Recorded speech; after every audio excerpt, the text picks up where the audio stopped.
जब आप मसीह में आते हैं पहला साल बड़ा नाजुक होता है, दूसरा साल थोड़ा और कम नाजुक होता है, तीसरा साल थोड़ा और कम नाजुक होता है। जब आप 3 साल से आगे निकल जाते हैं आप एक बड़े खतरे को पार कर जाते हैं। पहले 3 साल बड़े ध्यान से रखो। पहले 3 साल शैतान पूरा जोर लगाता है कि जिस तरह हेरोदेस ने छोटे बच्चे 1-2 साल के मरवा दिए थे, शैतान पूरा चाहता है कि जब आप मसीह में बिल्कुल नए हैं आपको वहीं खत्म कर दिया जाए। आपका पड़ोसी के द्वारा, आपके किसी रिश्तेदार के द्वारा, किसी प्रभावी इंसान के द्वारा, ए मसीह में आ गया तो कोई फायदा नहीं तेरे को।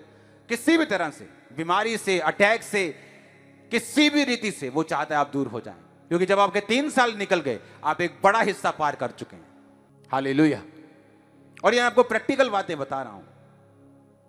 जब आप दाऊद को देखते हैं, दाऊद की परीक्षा का समय क्या था? क्योंकि परीक्षा जो होती है वो एक ही बार नहीं होती। एक व्यक्ति की लाइफ में परीक्षा के 2, 3, 4 चरण हो सकते हैं, पार्ट हो सकते हैं। दाऊद के लाइफ की पहली परीक्षा जो थी वो था उसके घर की रिजेक्शन, उसके भाइयों का उसको रिजेक्ट करना, उसके फैमिली का दाऊद को इग्नोर करना। जब एक नबी पुराने समय में किसी के घर जाता था तो घर वाले कांपने लग जाते थे। या तो उन्हें मालूम था कि मौत आई है या कोई बड़ा जीवन आया, या तो हम मरने वाले हैं या कुछ बड़ी तगड़ी ब्लेसिंग मिलने वाली। इस दोनों के अलावा और कोई रीजन नहीं है किसी बड़े नबी का हमारे घर में आने का। और जब शमूएल ने कहा कि जाओ और मैं तुम्हारे बच्चों को, एक बच्चे को अभिषेक करना चाहता हूं, सारे बच्चे बुला लिए और दाऊद भूल गया। क्यों? क्योंकि वो एक रिजेक्टेड बच्चा था अपने घर का, एक रिजेक्टेड संतान थी दाऊद। क्यों वो रिजेक्ट हुआ? कई बार आप सोचते हैं यार मैं चंगा भला हैगा, मैं भी अच्छा हूं, मेरा स्वभाव भी अच्छा है, लेकिन ये मेरे कजन मुझसे बात नहीं करते, ये मेरी फैमिली मुझे समझती नहीं, ये लोग मुझे समझते नहीं। क्योंकि परमेश्वर नहीं चाहता वो लोग आपको समझें और आप उनके बीच में घुसें। वो चाहता है आप अलग रहें और वो आपको बिल्ड कर सके। और जैसे ही दाऊद अलग रहा तो क्या हुआ? घर वालों ने ऐसा काम दे दिया जो बिल्कुल ही दूर है, जा भाई भेड़ बकरियां ले जा चरा। जब भेड़ बकरियां चराता था दाऊद तो उससे लगता था कि वो घर का एक रिजेक्टेड पर्सन है, वो एक जिसे बोलते हैं कि अभागा, हां अभागा बच्चा। बोलते ना मैं अनलकी हूं, मेरे साथ ये नहीं हुआ, मेरे साथ ये नहीं हुआ। वो कितना लकी है, हाँ मैं अनलकी हूं, लोग बोलते हैं ना ऐसे। तो दाऊद अपने आप को अनलकी कहने की बजाय वो उस जंगल में रहा, भेड़ बकरियों को चराते चराते उसने गोफन चलाना सीखा और वही गोफन गोलियत को मारने के काम आया और वही गोलियत को मारना उसकी मिनिस्ट्री की शुरुआत थी और उसके मशहूर होने की शुरुआत थी। हाँ, दूसरी बात, क्योंकि जब भेड़ बकरियों को चराते थे तो ऐसा नहीं था कि घर के आसपास चराए गए, तो घर के आसपास कितने लोग चराएंगे? सबके पास भेड़ बकरियां थी, तो लोग दूर दूर जाके जंगलों में चराते थे। जब दाऊद दूर जंगलों में भेड़ बकरियों को चराता था तो उसे जंगल के सारे रास्ते मालूम हो गए थे। जंगल में कैसे सरवाइव करना है, जंगल में कैसे रहना है, अगर खाना नहीं है तो जंगल से खाना कैसे लेना है, बारिश हो रही तो क्या करना है, अगर जंगल में 50 दिन 60 दिन रहना पड़े तो क्या करना है। और यही कारण था कि जब शाऊल दाऊद को मारने के लिए उठा और दाऊद के साथ कोई नहीं था, यहां तक कि दाऊद का अपना परिवार भी उसके साथ नहीं था।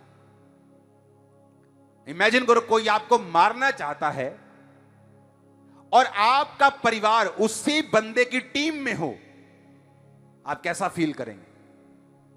और वो आपकी जान का दुश्मन हो, और जान का दुश्मन ऐसा नहीं कि तुम्हें 4 डंडे मार के चला जाएगा, तुम्हारी बाजू टांग तोड़ देगा, तुम्हारी जान का दुश्मन है। और उस तीसरी बात ये कि कोई कोर्ट उसे घड़ीस नहीं सकती क्योंकि वो खुद राजा है, कोई बंदा उसे स्टॉप नहीं कर सकता क्योंकि वो खुद किंग है। और उसी के टीम में दाऊद के भाई भी हैं और उसको मालूम है कि मेरी फैमिली मेरे काम नहीं आ रही, मेरे लोग मेरे काम नहीं आएंगे, तो वो कहां गया? उन्हीं जंगलों में। अब मेरे को यह बताओ, अगर दाऊद उन जंगलों में नया होता तो कभी सरवाइव कर पाता? नहीं कर पाता। उसे मालूम नहीं होता कैसे रहना है, बाहर रह नहीं पाता क्योंकि राजा जान का दुश्मन है। लोग बता देंगे, प्रजा बता देंगे, कहीं सिपाही देख लेंगे, जंगल में रह नहीं पाता क्योंकि जंगल कभी देखा नहीं, जंगल का एक्सपीरियंस नहीं है।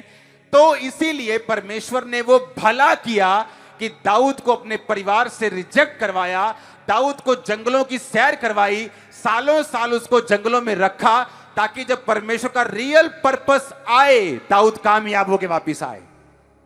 आमीन।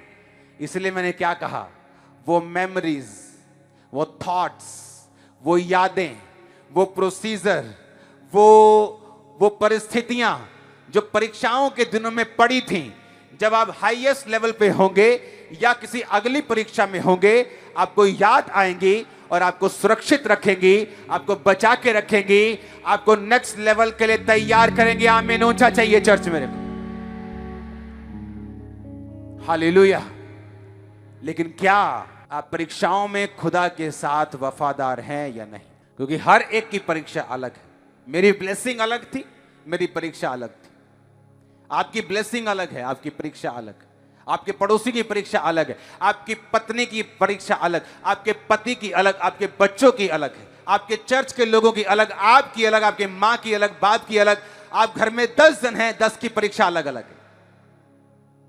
तो क्या उन परीक्षाओं में आप वफादार रहने के लिए तैयार हैं? पेशेंस रखने के लिए तैयार हैं?